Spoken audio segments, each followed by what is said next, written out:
Bueno, y para este repositorio tenemos preparado una comparación entre las representaciones de lo monstruoso que se hacían durante la colonia y su adaptación o reapropiación en la modernidad y la contemporaneidad. En la clase del 1 de marzo se hablaron de monstruos de todo tipo: caníbales, hombres, brujas e incluso América en condición de quimera. Vimos además algunas imágenes de ellos, entre los cuales se encontraban grabados del libro Dos Viagens ao Brasil, hechos por Theodore de Brie y escrito por Hans Staden. En este libro se narran los viajes del alemán por el continente, más específicamente en la costa atlántica de Brasil, con todo el morbo que estar cautivo durante 9 meses por una tribu tupinambá conllevaba. En los más de 50 grabados hechos en matrices de madera podemos contemplar monstruos de toda clase y por todas partes. Los Tupinambá estaban, en aquel entonces, aliados con los franceses en una guerra contra los portugueses. Esta tribu valoraba profundamente el arte de la guerra y tomarían así prisioneros para engordarlos durante unos meses antes de consumirlos, absorbiendo sus fuerzas y alimentando su venganza. Staden introduce, quizás por primera vez, la imagen del canibalismo en Europa como algo ritual en lugar de gastronómico. Siglos después, en 1928, el brasileño Oswald de Andrade publicará el Manifiesto Antropófago, con el cual de alguna manera se reclama la condición de caníbal, de perezoso, desnudo, no datado, no rubricado. Todas las cosas que fueron arrebatadas o señaladas durante la colonia, traídas de vuelta y puestas en un pedestal para además abrirle paso al modernismo y otros movimientos culturales en Brasil. El manifiesto replantea de forma revolucionaria el imaginario construido en la literatura colonial, iniciado desde el mismísimo Cristóbal Colón en sus diarios o la Carta de Jamaica, muchas de las cuales, de acuerdo con el antropólogo William Arens y otros, no cuentan siquiera con pruebas fehacientes de que, por ejemplo, ocurriera canibalismo en zonas caribeñas, mientras que sí se poseerían pruebas de los castigos realizados a los indios bajo el gobierno de Colón, entre los cuales estarían la cercenación de narices, manos u orejas. Lo cual, para Mariano Dubin, investigador de la Universidad Nacional de La Plata, correspondería a los ideales de Colón sobre los indios, hombres sin ley, religión ni lengua.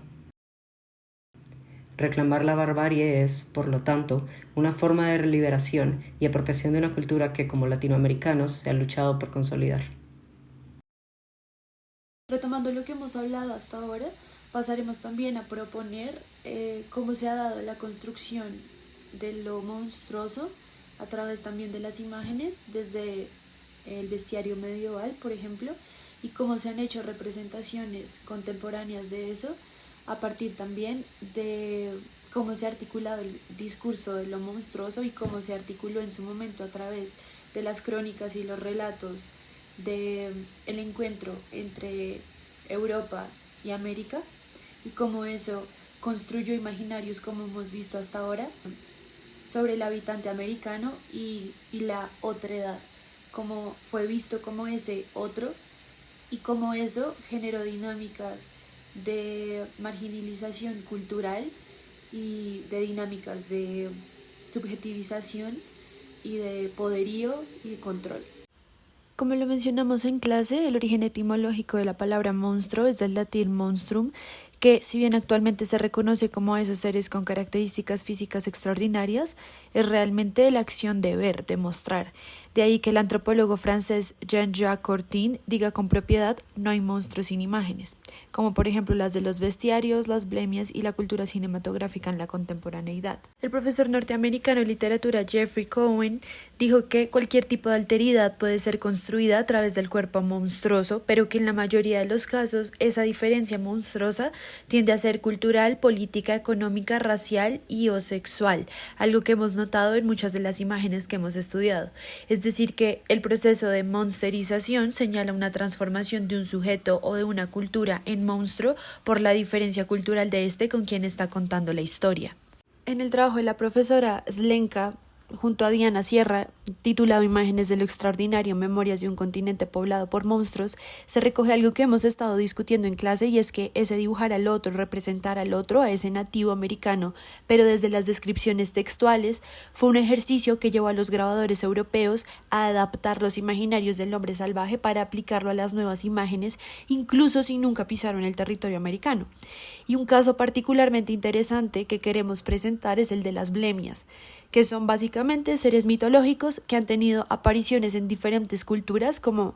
en la europea, en la de India, en la asiática y también en la sudamericana, con el relato del marino Walter Raleigh a finales del siglo XVI, quien en 1595 parte hacia la actual Guayana venezolana buscando el reino del Dorado y afirma la existencia de seres antropomorfos carentes de cabeza, cuyas caras estaban en los torsos, los ojos en los hombros, que habitaban en este territorio. Estos humanos acéfalos, o como también se los conoce, eguaipanomas, son un misterio porque han sido mencionados por muchos autores y en diferentes épocas, alimentando ese imaginario de lo monstruoso visto como el otro, el que es diferente, y es muy interesante ver en imágenes las distintas representaciones con periodos de tiempo espaciados entre cada una. Esto resulta particularmente interesante haciendo una comparación de las imágenes que hemos mencionado y hemos presentado hasta el momento y representaciones contemporáneas de lo que es considerado monstruoso.